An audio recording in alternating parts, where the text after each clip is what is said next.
was a lot of walkbacks, but I do think the most embarrassing moment was pretty much obscured by all of the drama, which was the Board of Peace.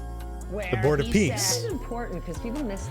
Yeah, this is important, right? So the Board of Peace is another symbol of this hegemonic expansion. And we're seeing this, all this hit the tipping point when Mars went cazimi with the sun, or just before, just as Mars and just as the Mars-Venus cazimi was forming. This Mars, this expression that happened in January, earlier in January of this year, where we had Mars and Venus cazimi with the sun and Mercury co-present in the sign of Capricorn. This has only happened, it happened in, I think, 800, so in like a 3,000 year span. We're talking about from 500 BCE to 2500 CE. The nodes of Pluto ingressed into Capricorn in 444. Then we had this cazimi, the Mars-Venus cazimi in Capricorn with Mercury co-present, happened in 810. It happened again in 26, and it happens again in like 24 something. So in this entire cycle of the Pluto nodal axis, right? In this entire cycle of the Pluto nodal axis being in Capricorn and Cancer, this Mars-Venus cazimi in Capricorn with Mercury happens 3 times, neatly dividing the cycle into 4 chunks. We have the first from 444 to 810, 810 to now to 24, whenever it is, and 24, whenever it is, to 2741 or whatever it is, right? So these are very 4 nice, neat little chunks, and we in that cycle, we are right now halfway through when we think about that cycle. So there's this Plutonic expression that is rising. We're about halfway through when we think about the relationship to the synodic cycles with Mars, Venus, and Mercury and their connection to Capricorn.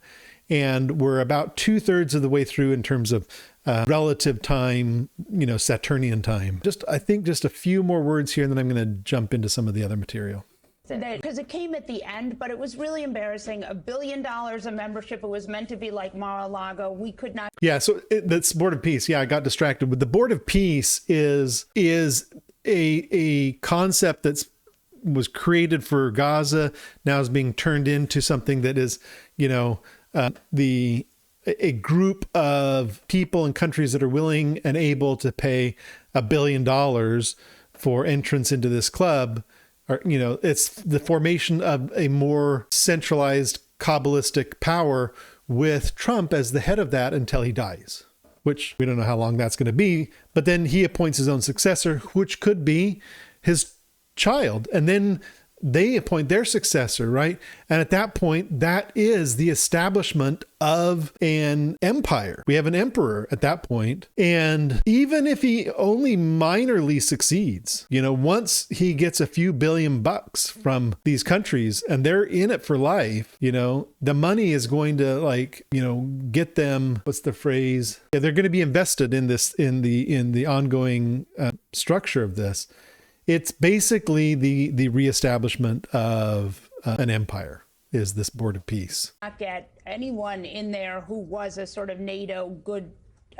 Isn't Kazakhstan? What's right. And so what they're saying here is that none of our allies are joining this Board of Peace. And so what's happening is the empire is being formed with countries that are antagonistic to or minor players in the world stage, but are not currently part of the power structure that exists within NATO and the United Nations. And we got Russia. He took Mark's invitation back because he was mad about that speech where he wasn't named. So this is the petulant emperor, taking, one trying to get you to come to trying to get Carney and Canada to join, and then yanking the invitation, right?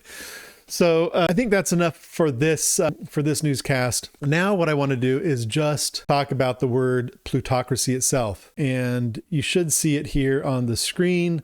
It's just the Wikipedia site. It is a little bit blurry. Hopefully it'll start clearing up here. I'll read it for those who can't see it because it's blurry.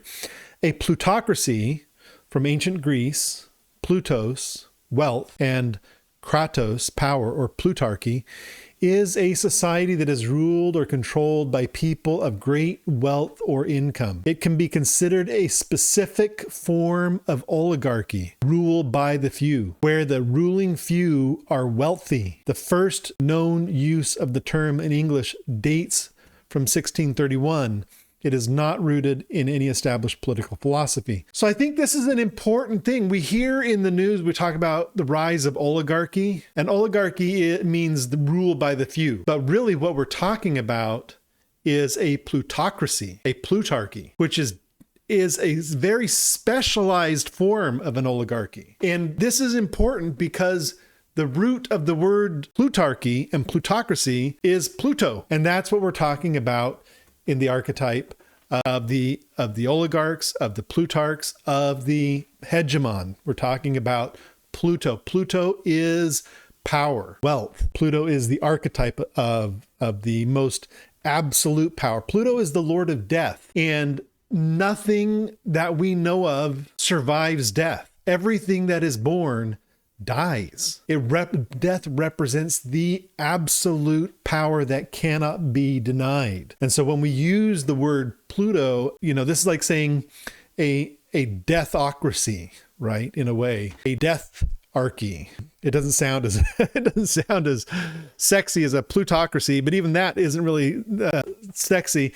The term plutocracy, it says down here under usage, it says the term plutocracy is generally used as a pejorative to describe or warn against an undesirable condition. Dollarocracy is an anglicized adaptation of the word plutocracy and may refer to specifically American version of plutocracy. And I'm just going to give a little bit of a plug here so you can see it. Here is, it's kind of like off screen, but this is from Synchronicity University. And if you go scroll down, you'll be able to see my class number 4, Pluto the Transformer, is over here. $35 right now. It's a bargain. Head on over there, synchronicityuniversity.com, and join the rest of the course. Join Pluto or join all of them.